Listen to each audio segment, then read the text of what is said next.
Lecture 19 में बीच में कुछ ब्रेक हो गया था, जिसकी वजह से वो पूरा वीडियो बन नहीं पाया।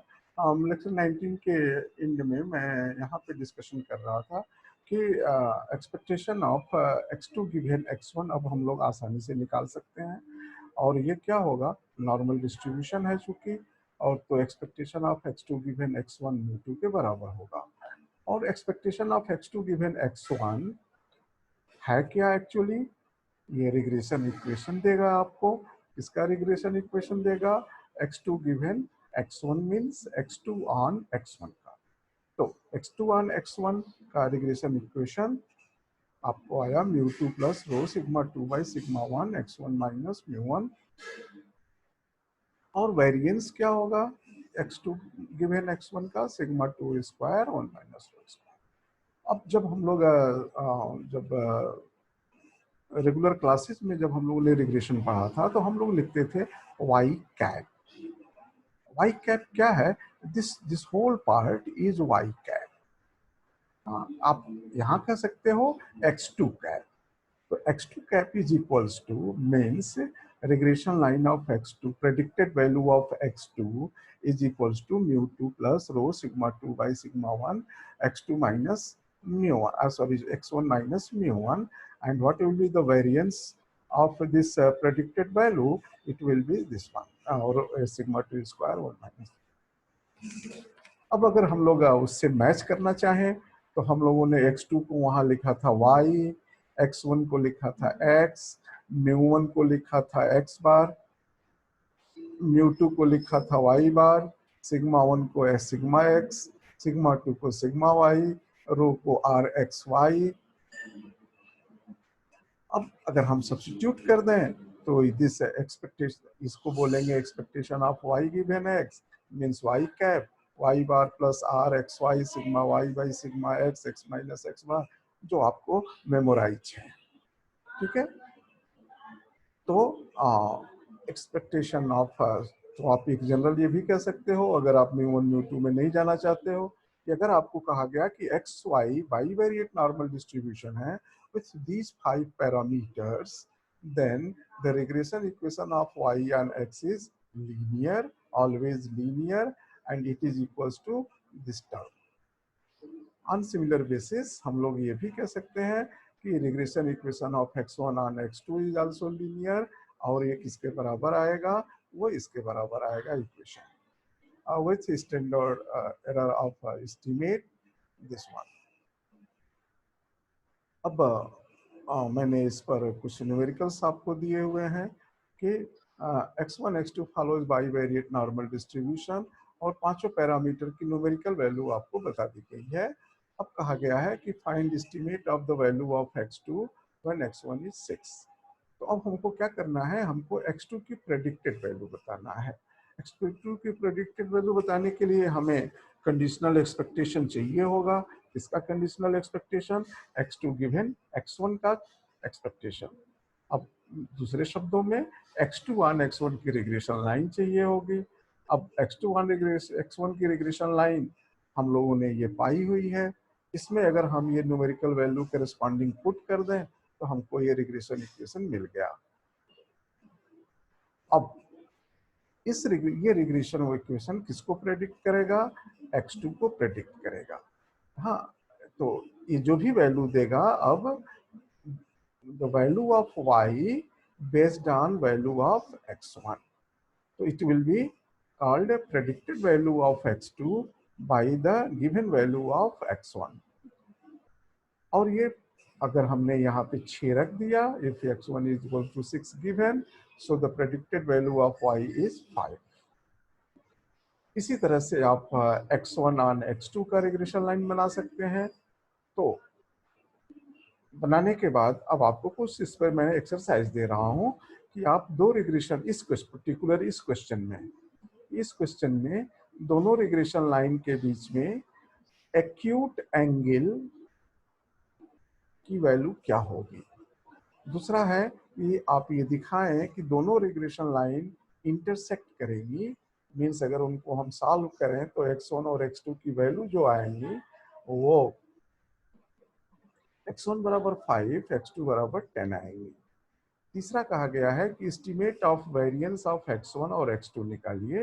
Estimate of variance of x1 और x2 का मतलब क्या हुआ कि आप ये जो वेरिएंस ये this is estimate of variance of x1 on x2 on x1. Similarly, you can write estimate of variance of x1 on x2, so you can obtain it. चौथा है proportion of variance of x2 explained by x1. इसे हम लोग कहते हैं coefficient of determination. आपको शायद याद होगा, आपको रिग्रेशन के क्लास में बताया गया था हाँ कि ये कोफिशिएंट ऑफ डिटर्मिनेशन क्या होता है। कोफिशिएंट ऑफ डिटर्मिनेशन हम लोग कहते हैं variance of dependent variable divided by variance of predicted value of dependent variable bye the help of independent variable. तो यहाँ पे आपको proportion of variance of x2 explain by x1 निकालना है। तो इसका मतलब हमको पहले वेरिएंस ऑफ x2 पता करना होगा और इस क्वेश्चन में वेरिएंस ऑफ x2 16 है। फिर हमें पता करना होगा कि x1 x2 का कितना एक्सप्लेन कर रहा है, means variance of x2 given x1 निकालना होगा। तो variance of x2 given x1 का आपके पास फार्मूला है, ये फार्मूला है, इसमें रख करके आप पता कर सकते हैं कि variance of x2 given x1 क्या आएगा।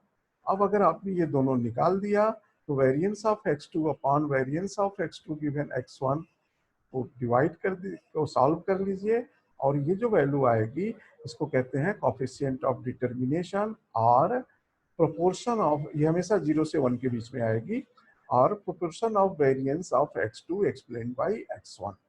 और इस क्वेश्चन के लिए मुझे विश्वास है कि इसकी वैल्यू 0.5 के स्क्वायर के बराबर आनी चाहिए, मीन्स कोरिलेशन कोफिशिएंट के स्क्वायर के बराबर आनी चाहिए। इसी से कुछ लोग इसको कहते हैं आर स्क्वायर। अब आते हैं मोमेंट जनरेटिंग फंक्शन पर।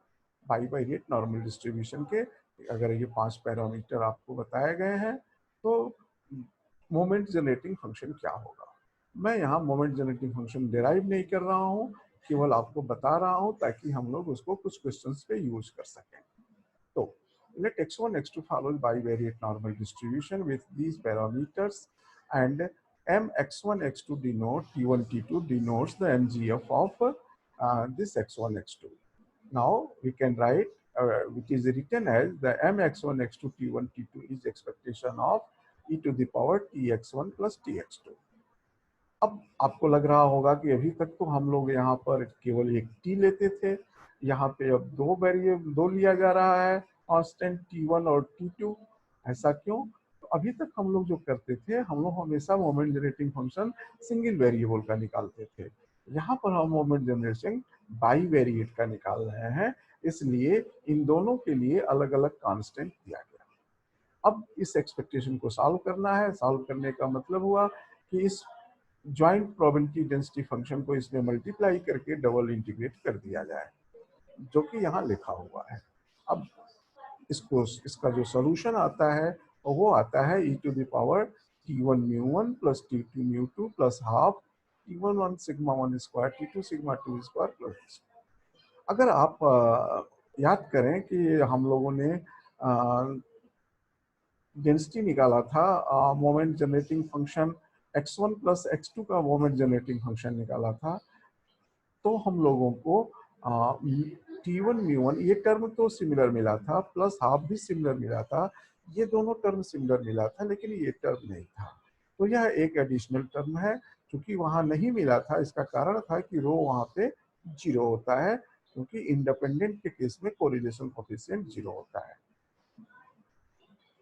अब इसका यूज करके हम एक इस लीनियर कॉम्बिनेशन का, दो random variable bivariate random variable के लीनियर कॉम्बिनेशन का प्रोबेबिलिटी डिस्ट्रीब्यूशन जानने की कोशिश करेंगे by the help of moment generating function.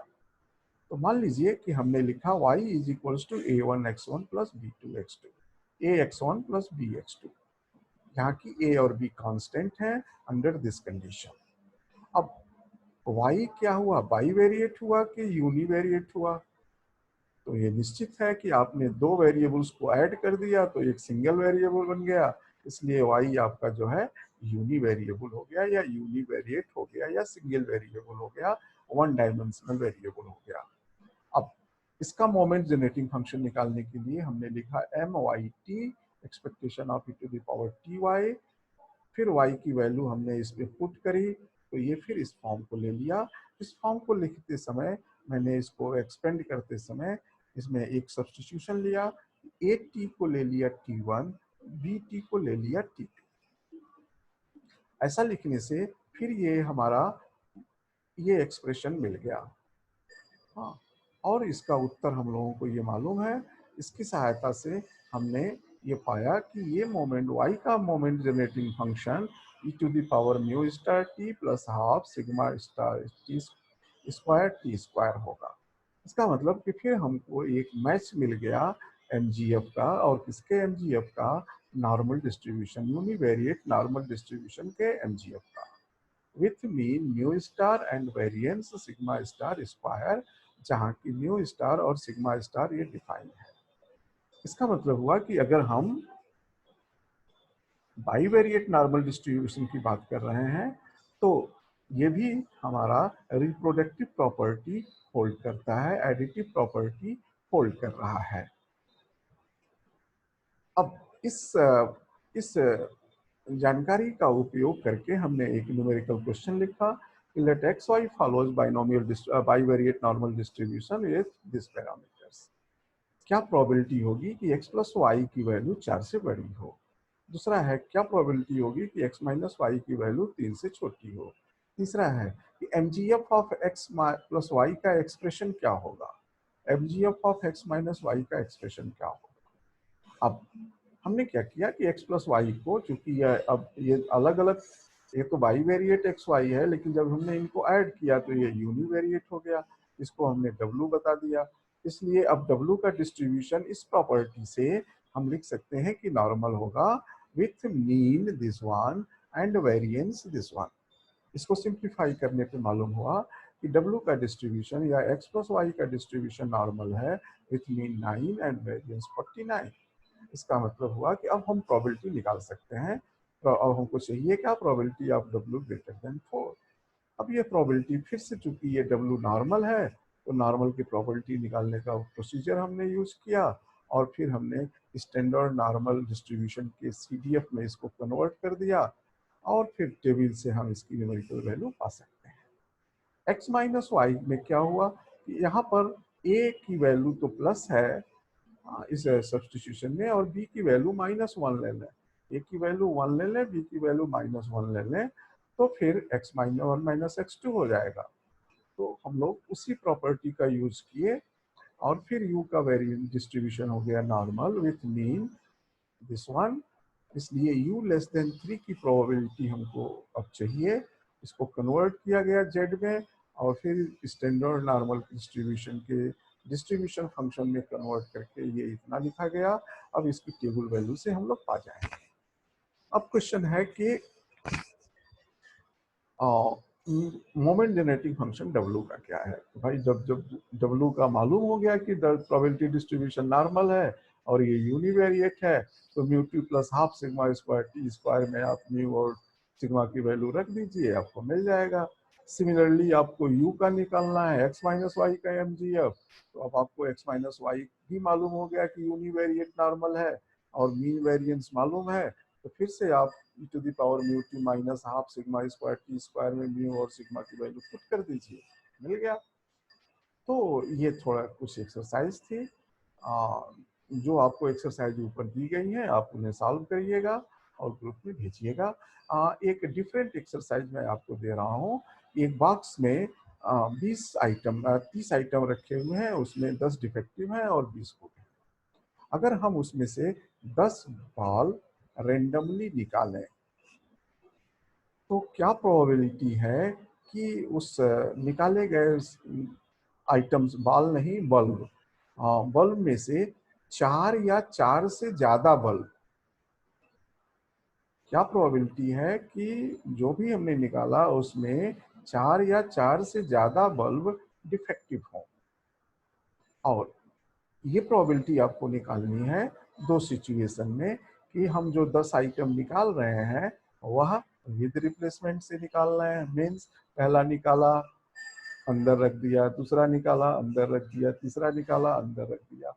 और दूसरा केस है विदाउट रिप्लेसमेंट से, कि पहला निकाला उसको बाहर ही रखा, दूसरा निकाला फिर तीसरा निकाला। हाँ, इन दोनों सिचुएशन में आपको ये प्रोबेबिलिटी निकालनी है। मुझे उम्मीद है कि आप इसका सोल्यूशन मुझे ग्रुप में भेजेंगे। और अगर आपको कोई क्वेश्चन फिर से इसमें पूछना है, कोई क्लैरिफिकेशन रह गया, तो आप हमें व्हाट्सएप ग्रुप में लिख सकते हैं, या हमको डायरेक्ट हमारे पर्सनल नंबर पे व्हाट्सएप भेज सकते हैं। बहुत बहुत धन्यवाद।